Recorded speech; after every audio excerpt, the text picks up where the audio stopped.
여러분, 안녕하세요. 지식을 돈으로 바꾸는 곳, 코리아 핀플루언서입니다. 오늘 여러분의 경제적 운명을 바꿀 수도 있는 이야기를 시작하기 전에 딱 한 가지만 여쭤볼게요. 만약 여러분이 학교와 사회가 절대 가르쳐주지 않았던 부의 지혜를 얻고 싶다면 지금 바로 구독 버튼을 누르세요. 여러분의 경제적 독립을 위한 첫 번째 약속이 될 겁니다. 자, 그럼 시작하죠. 2019년에 미국 성인들에게 아주 간단한 질문 하나를 던졌습니다. 100만 원을 연 5% 복리로 5년간 투자하면 얼마가 될까요? 놀랍게도 정답을 맞힌 사람은 30%도 채 되지 않았습니다. 이 사람들은 10대 청소년이 아니었어요. 주택담보대출, 자동차 할부금, 그리고 심지어 본인들이 뭘 하는지도 모르는 퇴직연금 계좌를 가진 평범한 직장인들이었죠. 수십 년간 돈을 벌어왔지만 돈이 실제로 어떻게 작동하는지에 대해서는 단 한 번도 제대로 배워본 적 없는 사람들. 그리고 바로 그해 이 성인들이 짊어진 개인 부채 총액은 무려 1경 8천조 원이 넘었습니다. 한도 초과된 신용카드, 집값보다 대출금이 더 많은 깡통주택, 10년 생활비도 감당 못할 은퇴자금. 이게 현실입니다. 그런데 재밌는 건 뭔지 아세요? 이들 모두에게 세포의 발전소는 어디지? 라고 물으면 1초 만에 미토콘드리아 라고 외칠 겁니다. 40년 전에 배워서 평생 써먹을 일 없는 지식은 기가 막히게 기억하고 있죠. 아마 우리도 마찬가지일 겁니다. 수능에 나오지도 않을 거, 학원에서 밤새워 외웠던 그 수많은 지식들. 하지만 정작 우리 인생 전체를 바꿀 수 있었던 단 한 가지, 즉 돈의 작동 원리와 나는 죽어라 일하는데 다른 누군가는 부자가 되는가에 대해서는 아무도 가르쳐주지 않았습니다. 여러분, 이건 교육 시스템의 실수가 아닙니다. 이건 시스템이 아주 정확하게 설계된 대로 작동한 결과입니다. 당신은 수십 년 동안 일했습니다. 꼬박꼬박 세금을 냈고 대출 이자도 성실히 갚았죠. 그들이 하라는 대로 모든 걸 다 했습니다. 회사에 들어가서 승진 사다리를 오르고 아끼고 아껴서 저축도 했죠. 하지만 왠지 모르게 아무리 채워도 밑 빠진 독에 물 붓기 같습니다. 월급 인상률은 물가 상승률을 절대 따라잡지 못하고 퇴직연금 계좌는 그들이 약속했던 것처럼 불어나지 않습니다. 평생의 투자라 믿고 영끌에서 산 내 집은 자산이 아니라 발목에 채워진 거대한 족쇄처럼 느껴집니다. 그리고 우리가 찾아가는 모든 재무상담사, 모든 은행, 모든 전문가들은 똑같은 말을 하죠. 더 일찍 시작했어야죠. 더 많이 저축했어야죠. 투자를 다르게 했어야 합니다. 하지만 그 누구도 말해주지 않는 진실이 있습니다. 이 시스템은 애초에 당신이 이기도록 설계되지 않았습니다. 당신이 평생 일하고 소비하고 대출하며 그 덫안에 갇혀 있도록 설계되었습니다. 당신이 돈의 진짜 작동 원리를 배우지 못한 이유는 돈을 이해하는 사람들은 더 이상 월급에 의존하는 노예로 살지 않기 때문입니다. 그들은 30년짜리 빚을 지지 않고 40년간 일한 뒤 빈털터리로 은퇴하지 않습니다. 금융 문맹은 우연이 아닙니다. 그것은 바로 당신의 노동과 당신의 빚 위에 세워진 경제 시스템의 가장 단단한 기반입니다. 당신이 모든 것을 올바르게 했음에도 여전히 힘든지 이해하려면 이 시스템이 실제로 만들어졌던 시대로 거슬러 올라가야 합니다. 대부분의 사람들은 현대 경제가 자연스럽게 진화했다고 생각하지만 전혀 그렇지 않습니다. 19세기 초 프로이센은 세계 최초로 의무 교육 시스템을 만들었습니다. 그 목적은 국민들을 부유하게 만드는 것이 아니었어요.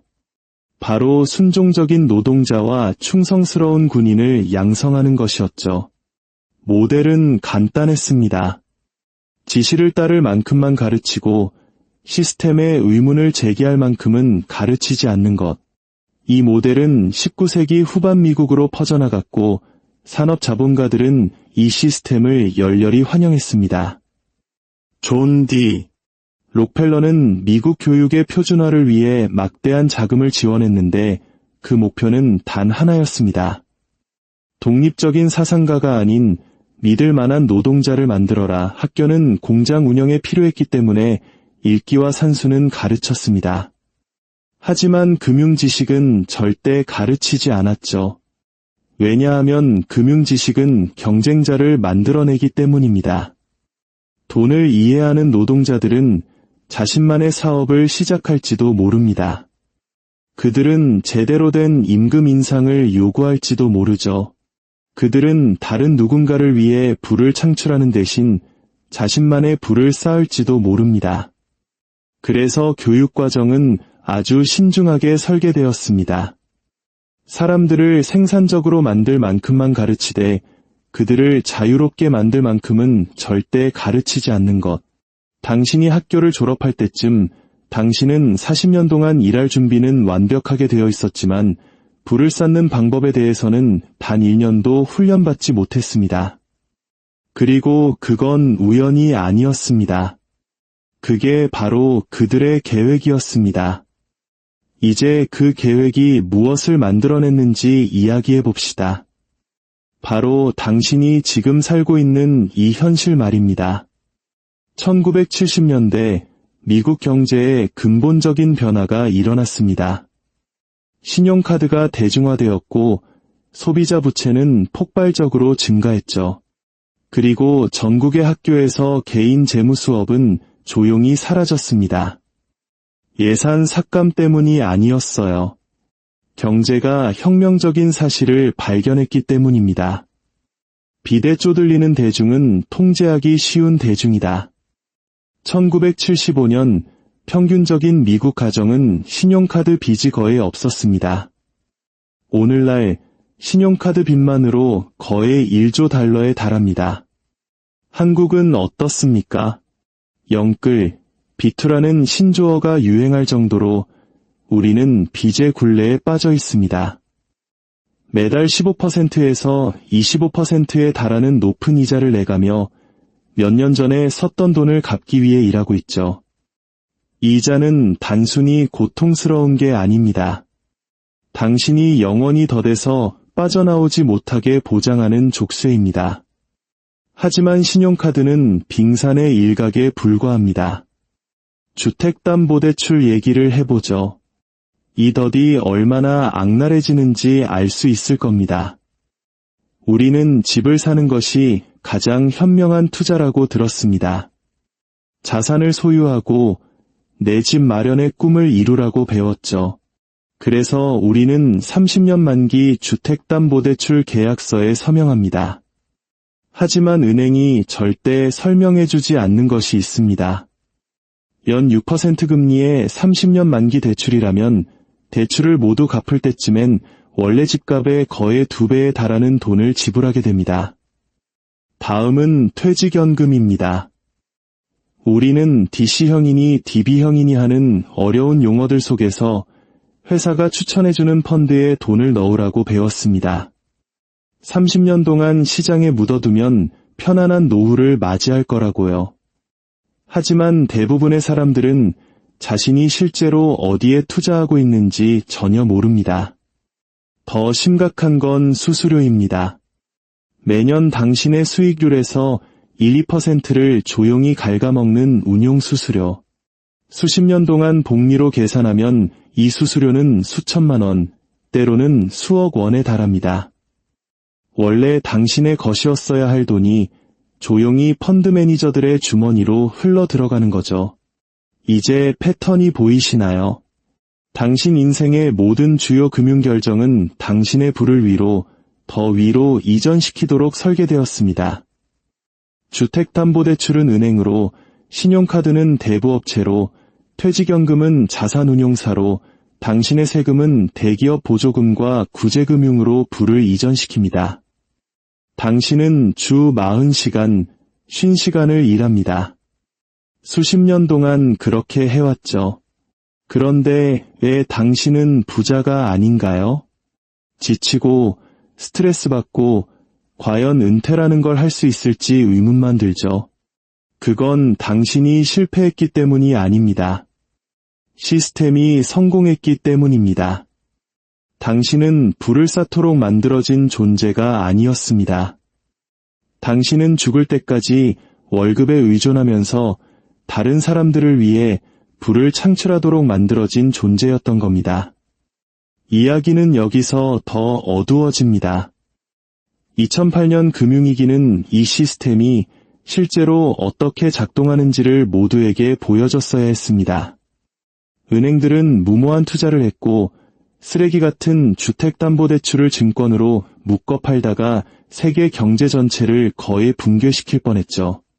누가 그 대가를 치렀나요? 바로 당신입니다. 당신의 집값은 폭락했고 주식 계좌는 반토막났으며 당신의 일자리는 사라졌습니다. 한편 위기를 초래한 은행들은 구제금융을 받았습니다.